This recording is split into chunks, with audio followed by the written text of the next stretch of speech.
जय श्री राम। पहला ढांचा टूट गया, दूसरा ढांचा टूट गया, तीसरा ढांचा टूट ही नहीं रहा था, समय लग रहा था। मुझे याद है 4, 4:30, पौने 5 बज गए थे। बीच में किसी ने कह दिया कि सीआरपीएफ आ रही है, रास्ते रोकना है। चले गए हम लोग, रास्तों पर सोए, कोई सीआरपीएफ नहीं आई। वापस हम लोग आए, तब तक बहुत प्रयास चल रहे थे और तकरीबन कुछ शाम हो रही थी। उससे जस्ट पहले वो तीसरा ढांचा भी गिरा। और मुझे याद है हमारे साथ एक बड़े बूढ़े व्यक्ति हमारे नागपुर से हमारे साथ आए थे, और जैसे ढांचा गिरा वो व्यक्ति मानो 20 साल के हो ऐसे नाचे। और वहां पर उस समय का जो उत्साह था, जो उल्लास था, जो कार सेवक यहां पर है, जो वहां पर मौजूद थे, उन्होंने वो देखा होगा। मैं ऐसा मानता हूं कि जीवन में इतना रोमांच मैंने कभी अनुभव नहीं किया। इस प्रकार का रोमांच हमको वहां पर देखने को मिला। और वो ढांचा टूटा, और ढांचा टूटने के बाद कार सेवक रुके नहीं। कौन करे मंदिर निर्माण, पुलिस, पीएसी और जवान। और पुलिस के सामने जब ये नारा लगाया जाता था तो वो भी नारा लगाते थे, कौन करे मंदिर निर्माण, पुलिस, पीएसी और जवान। और इस प्रकार से पुलिस का भी बड़ा सहयोग उस समय था। और जो हम कहते थे रामलला हम आएंगे, मंदिर वही बनाएंगे, वो मंदिर 6 दिसंबर 1992 की रात को ही बना। उसके बाद नारा रामलला हम आएंगे, मंदिर वही बनाएंगे नहीं था। उसके बाद नारा था रामलला हम आएंगे, मंदिर भव्य बनाएंगे। वो भव्य मंदिर कल से बनने वाला है। मंदिर वही बनाएंगे, तारीख नहीं बताएंगे। हमारे दोस्त भी लिखते थे, पेपर में भी लिखते थे। उनके नाक पर डंके की चोट पर मंदिर वही बनेगा, शान से बनेगा, और कल बनेगा, और कल से शुरुआत होगी। मैं यहां पर आया हूं एक कार सेवक के रूप में।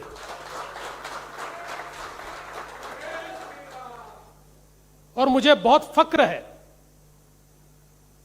कि सारी कार सेवाओं में मैं सम्मिलित हुआ, और पहले दिन से राम जन्मभूमि के आंदोलन से मैं जुड़ा।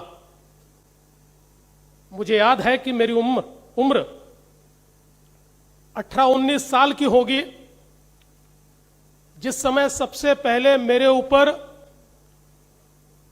रामशिला पूजन में एक खंड की जिम्मेदारी दी गई।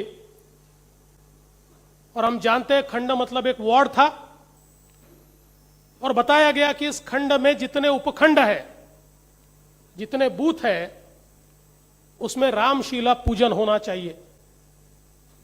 और रामशिलाएं आई, और उस समय का जो माहौल था, मैं एक एक उपखंड में जाता था,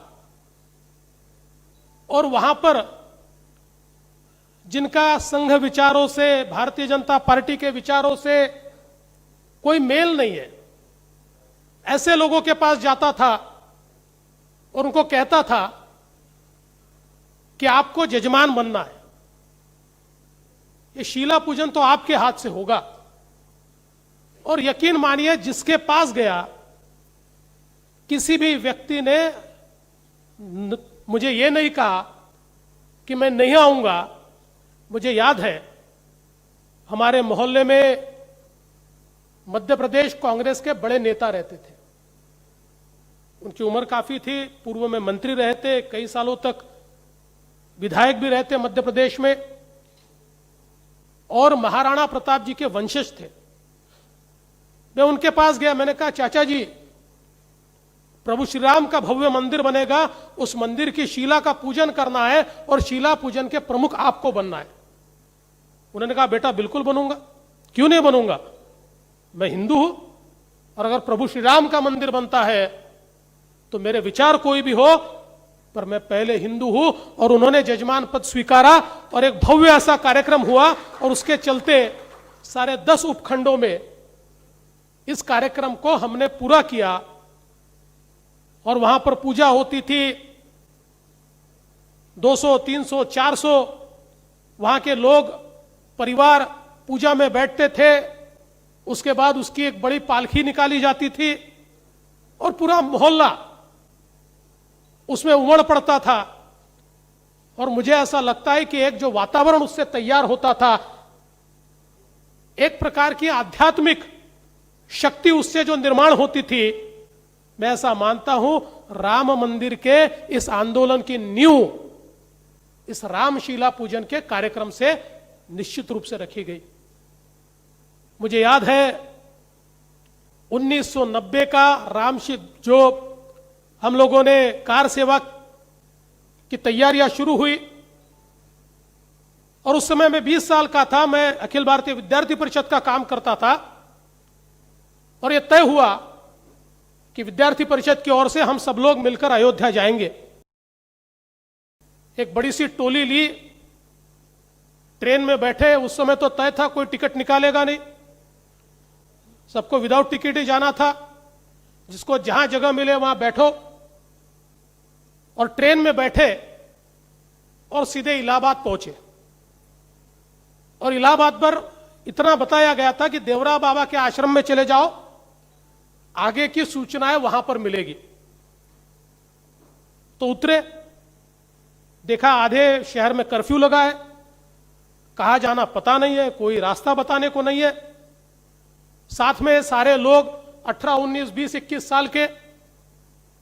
तो मैं उन सबको लेकर, मैंने कहा नेहरू जी का घर है आनंद भवन, वहां पर एक लॉन है, मैंने कहा यहां बैठो। मैं और एक हमारे मित्र उदय डबले, हमने कहा हम जाते देवरा बाबा का आश्रम ढूंढते हैं, और उस आश्रम में जाकर वहां पर क्या इंस्ट्रक्शन अपने लिए है वो इंस्ट्रक्शंस हम लोग लेकर आएंगे। और हम दोनों गए। काफी मारपीट कहीं चल रही थी, कहीं पुलिस का अत्याचार चल रहा था, एक जगह गोली चलते देखी। और ऐसे में वहां पहुंचे। पहुंचने के बाद वहां पर, और ये करीब 30 तारीख का कार्यक्रम था, ये 20 तारीख की बात होगी, हम बहुत पहले गए थे। और वहां पर एक अधिकारी मिले, हमारे महाराष्ट्र के थे, और उन्होंने कहा कि देखो अब जो लोग चले गए वो तो चले गए, आज से सब बंद है।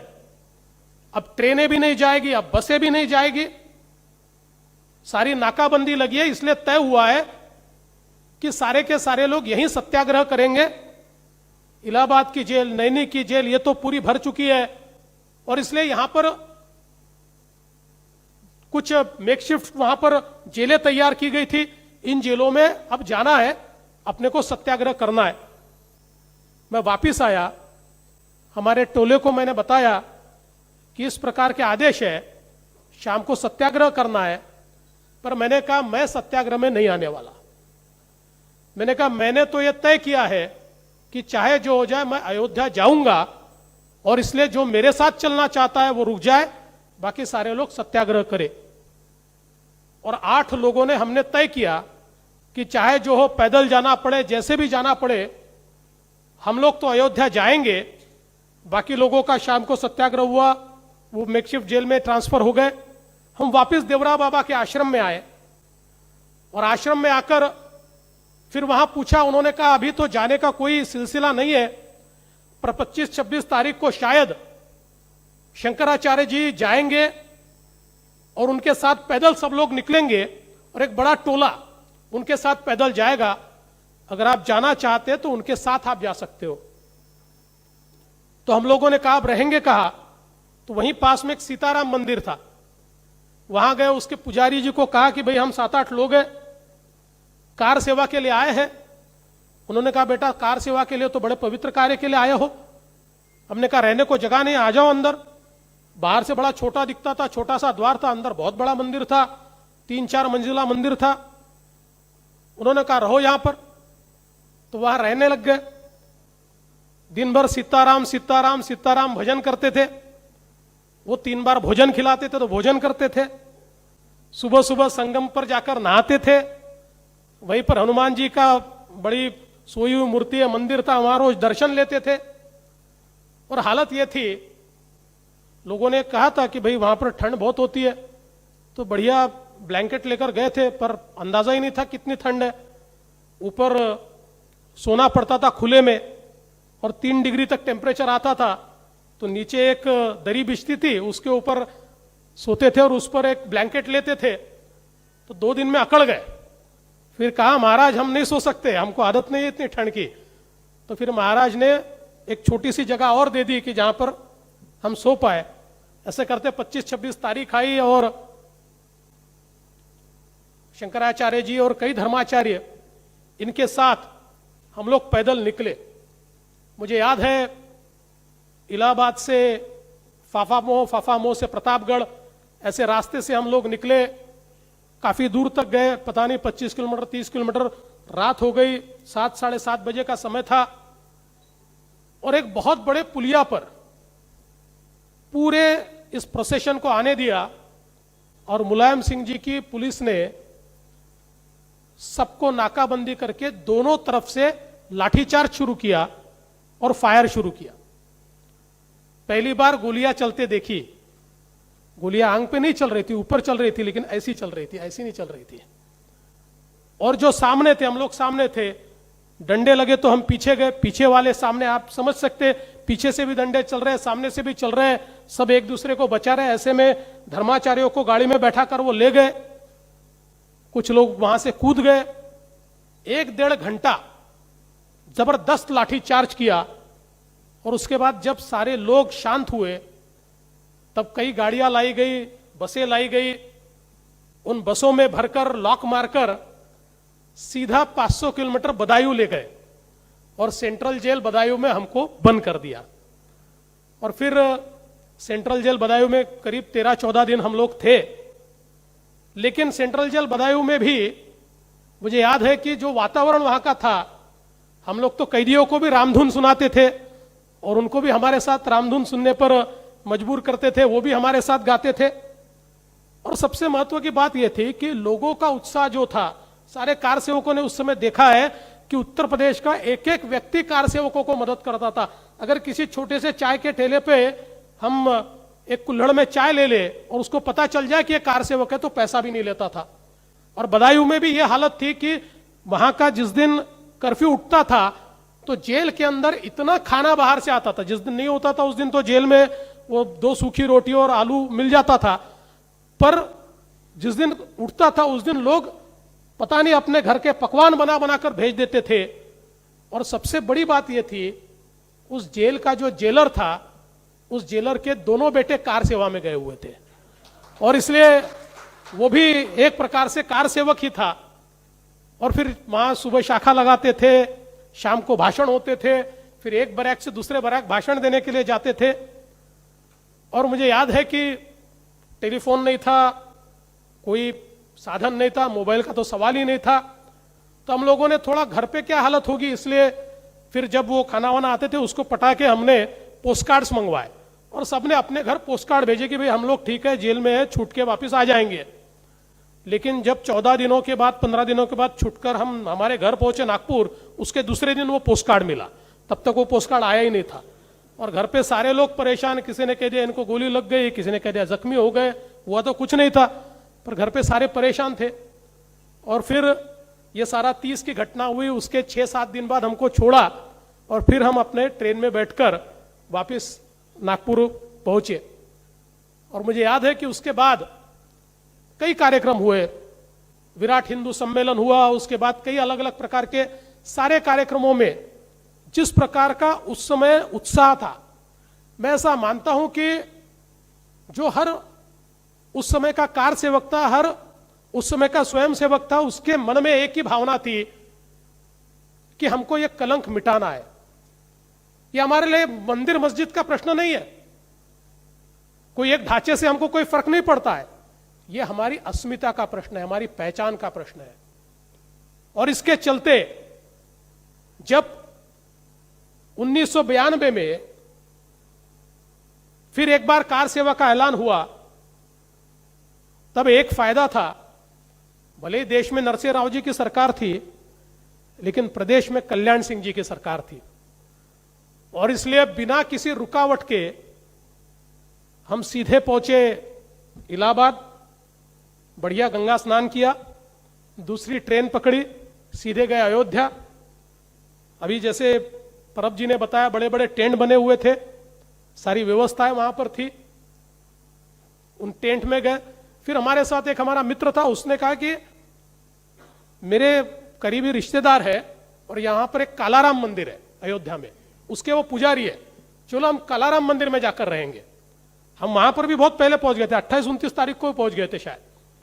तो चले गए कालाराम मंदिर, और वहां पर उन्होंने बढ़िया व्यवस्था कर दी। तो कालाराम मंदिर में रहते थे, फिर इधर टेंट में आकर यहां भी खाना खाते थे, शरीर में नहाने भी जाते थे। 5 दिसंबर को सबको यह बताया गया कि कल कार सेवा में सबको उपस्थित रहना है और जो इंस्ट्रक्शन आएंगे उसको फॉलो करना है। एक एक आपको मिट्टी दी जाएगी, वो मिट्टी। भाषण चल रहे थे, राम जन्मभूमि के बारे में बताया जा रहा था, और अचानक कुछ युवकों ने उस ढांचे की ओर दौड़ना शुरू किया और वो चढ़ गए। और फिर सारे के सारे लोग, फिर कोई सुनने को तैयार नहीं था, फिर कोई अनुशासन नहीं था। एक ही सबके मन में था, चाहे जो हो जाए अब ये ढांचा नहीं बचेगा। और जो लोग सारे के सारे, हम भी उनके साथ में थे, वहां चले गए। कोई ढांचे पर चढ़ रहा है, कोई उसको तोड़ रहा है, कुछ लोग बैठकर, मतलब शब्द बहुत गलत है, पर अपने जान की परवाह किए बिना, जैसे उस डंगाल पर बैठकर डंगाल तोड़ते हैं वैसे उसके ऊपर बैठकर उसी को तोड़ रहे थे, क्योंकि उसको जान की परवाह नहीं थी। एक ही बात थी कि कलंक को मिटाना है। हम सब लोग जानते हैं कि 1528 में मीर बाकी ने प्रभु श्री राम का मंदिर तोड़ा। और क्यों तोड़ा? क्योंकि वो जानते थे कि इस देश के अंदर अगर हमें राज करना है तो इस देश की 2 अस्मिताएं हैं, एक प्रभु श्री राम है, दूसरे प्रभु श्री कृष्ण है। इन 2 अस्मिताओं को मिटाने के सिवाय हम राज नहीं कर सकते। उनको पता था कि इस देश में जो देश की आत्मा है वो प्रभु श्री राम है। अगर इस देश की आत्मा को हम नष्ट करेंगे, अगर इस देश के वीरों को हम बताएंगे कि देखो तुम्हारे श्री राम तुमको बचा नहीं सकते, हम तो इतने महान हैं कि तुम्हारे राम जी का मंदिर भी तोड़ सकते हैं और वहां पर हम मस्जिद भी बना सकते हैं, और इस भावना से वहां पर जो राम मंदिर था उसको तोड़ा गया, और इस भावना से वहां पर वो ढांचा बना। उस ढांचे में कभी वहां पर उस मस्जिद में जाकर या उस ढांचे में जाकर किसी ने नमाज नहीं पढ़ी। नमाज पढ़ने का वो कोई पूजा स्थल नहीं था, कोई मुसलमानों के लिए वो कोई बहुत बड़ी जगह नहीं थी। केवल भारतीयों को पराजित मानसिकता में लाने के लिए और भारतीयों की मनोवृत्ति को, भारतीयों के तेज को समाप्त करने के लिए, हिंदुओं के तेज को समाप्त करने के लिए उस समय वहां पर वो कलंक का ढांचा तैयार हुआ था। और उस कलंक को मिटाने की बात थी। उस कलंक को मिटाकर जहां पर रामलला का मंदिर था, जहां उनका जन्म हुआ, वहीं पर रामलला का मंदिर बने, इस प्रकार की भावना के साथ ये सारे के सारे कार सेवक वहां पर थे। पहला ढांचा टूट गया, दूसरा ढांचा टूट गया, तीसरा ढांचा टूट ही नहीं रहा था। समय लग रहा था। मुझे याद है 4, 4:30, 4:45 बज गए थे। बीच में किसी ने कह दिया कि सीआरपीएफ आ रही है, रास्ते रोकना है। चले गए हम लोग, रास्तों पर सोए, कोई सीआरपीएफ नहीं आई। वापिस हम लोग आए, तब तक बहुत प्रयास चल रहे थे और तकरीबन कुछ शाम हो रही थी। उससे जस्ट पहले वो तीसरा ढांचा भी गिरा। और मुझे याद है हमारे साथ एक बड़े बूढ़े व्यक्ति हमारे नागपुर से हमारे साथ आए थे, और जैसे ढांचा गिरा वो व्यक्ति मानो 20 साल के हो ऐसे नाचे। और वहां पर उस समय का जो उत्साह था, जो उल्लास था, जो कार सेवक यहां पर है, जो वहां पर मौजूद थे, उन्होंने वो देखा होगा। मैं ऐसा मानता हूं कि जीवन में इतना रोमांच मैंने कभी अनुभव नहीं किया। इस प्रकार का रोमांच हमको वहां पर देखने को मिला।